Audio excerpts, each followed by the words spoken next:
Ever feel like you're just not the creative type? Like those sparks of inspiration are more like distant memories. Yeah, you're not alone there. Right. Well, today we're diving deep into creative energy and how to unlock it even if you think you don't have any. Right, and we've got some great insights to help us with that.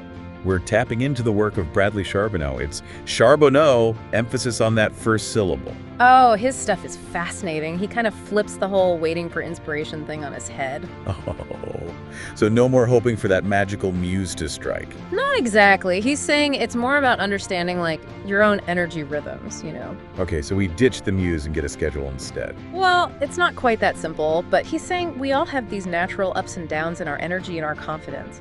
Happens throughout the day, the week, even the whole year. So if we're struggling to, feel creative, maybe it's because we're trying to force it at the wrong time. Exactly. Instead of beating ourselves up for not being creative enough, we should be looking at when we actually tend to feel most creative. I like where this is going. So how do we actually figure that out? Well, Charbonneau's big question is, when does your creativity ignite? But what about those people who swear they're never creative? Is he saying they're just not paying attention?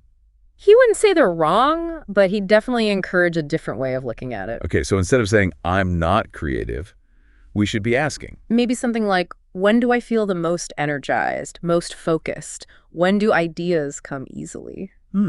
Interesting. Because those moments, even if they don't scream creative, they might be the seeds of creativity, right? Right. They might not look like what we think of as creative, but they're there. Okay, so let's say someone wants to try this out, to figure out their creative rhythm. Where do they even start? Well, Charbonneau is a simple suggestion. Track your energy and mood for a week. Just pay attention to when you feel most alert, when you get frustrated easily, when you're full of ideas. So like making a map of your internal landscape where those creative peaks and valleys are? Yeah, exactly. And the cool thing is, these patterns, they're often connected to way more than just being able to write a song or paint. Oh, I bet. They probably affect things like our confidence, how we communicate, even how we relate to people. You got it. Yeah, makes sense. Like some days I feel like I can take on anything, and then other days I just want to hide under a blanket. Definitely affects how I work and how I talk to people. And Charbonneau talks about that openly too, He says his own confidence goes up and down throughout the day, and he's even noticed how it affects the way he interacts with his team. So he's not saying we all have to become robots who are perfectly creative on a set schedule. No, definitely no robots. It's more about recognizing those natural ebbs and flows and working with them. Instead of fighting against them. Right. Like if you tend to hit a slump in the afternoon, maybe that's not the best time to brainstorm or try to write something complex. It's about being strategic, knowing when to push and when to let your energy kind of recharge. Exactly. And if you know you're super energized first thing in the morning, maybe that's when you tackle your most creative tasks. When your mind is fresh and you're feeling good. Yep, that's the time to strike. So even someone who feels like they have zero creativity can still benefit from this. Absolutely. It's all about finding your own creative rhythm and learning to, dance to it. Doesn't have to be the same rhythm as everyone else. It's your unique rhythm. And that's what makes it so cool. Exactly. It takes the pressure off of having to fit into someone else's idea of what creativity should be. Love that. So freeing. Yeah, it's about embracing your own flow. And once you start to get a sense of your rhythm, then you can start to build habits and rituals that support it. Oh, so it's not just about passively noticing when you feel creative, but actually doing something with that information. Exactly. You can set yourself up for success. By planning ahead. Right.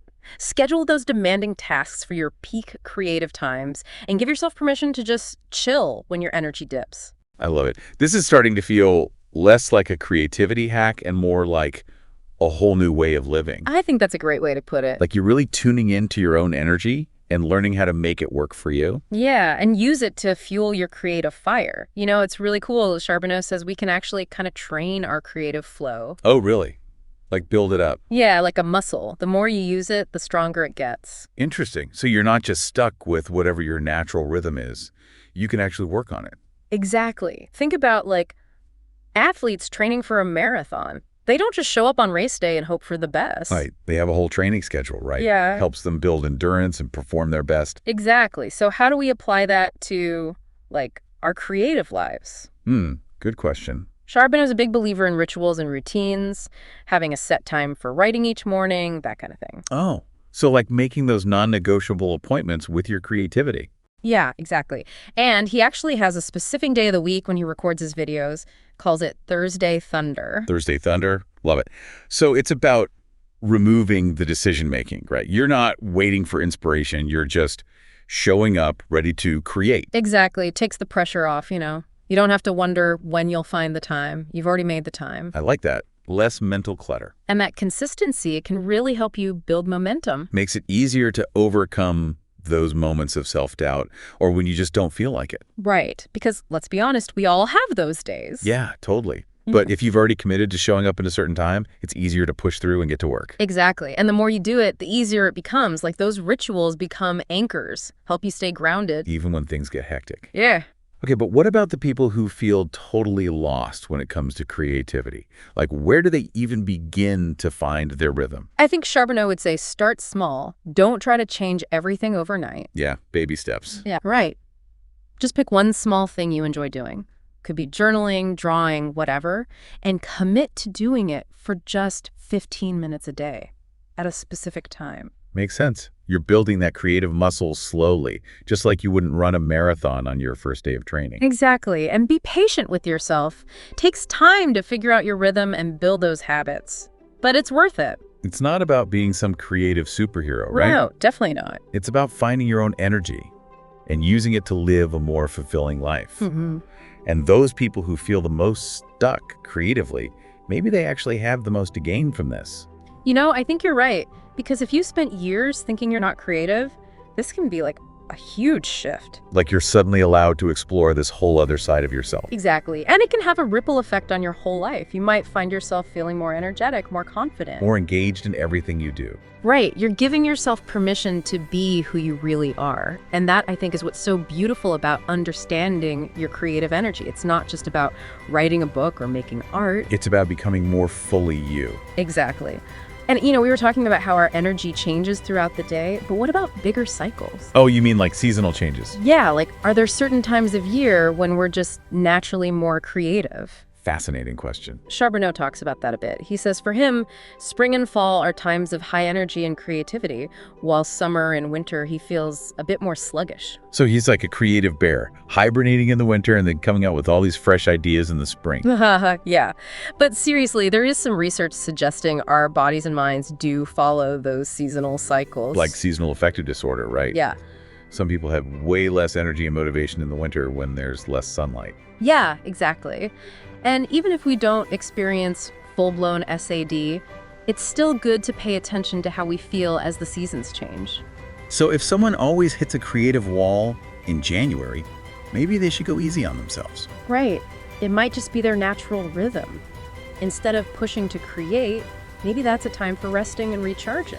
So it's all about working with your body's natural cycles. Interesting. Makes those New Year's resolutions a little easier to swallow, huh? Yeah, definitely.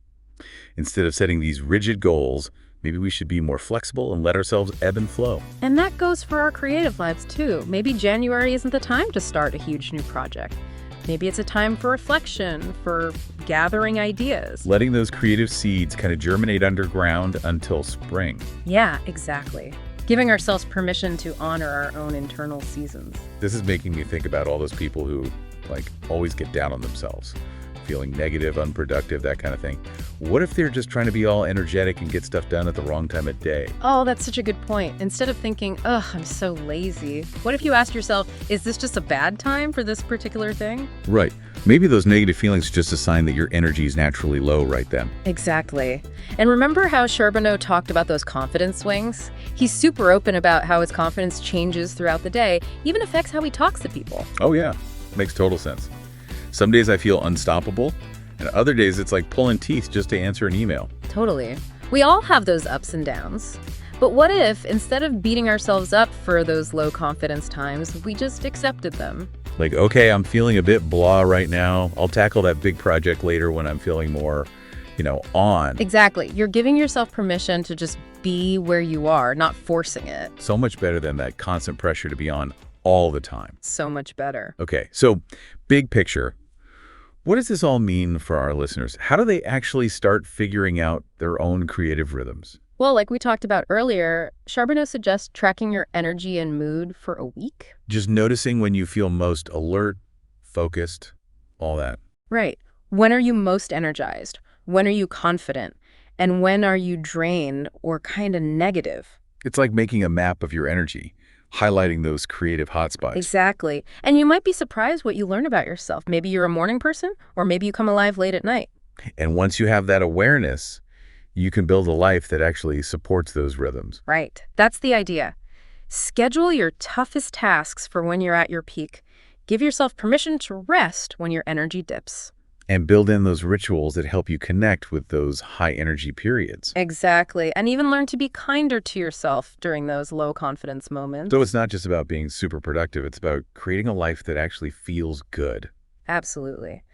And this can be especially powerful for those folks who think they have no creative time. Because it helps them see that maybe they have more potential than they thought. Exactly. It's shifting that thinking from, I'm not creative, to, when am I most creative? Love that shift.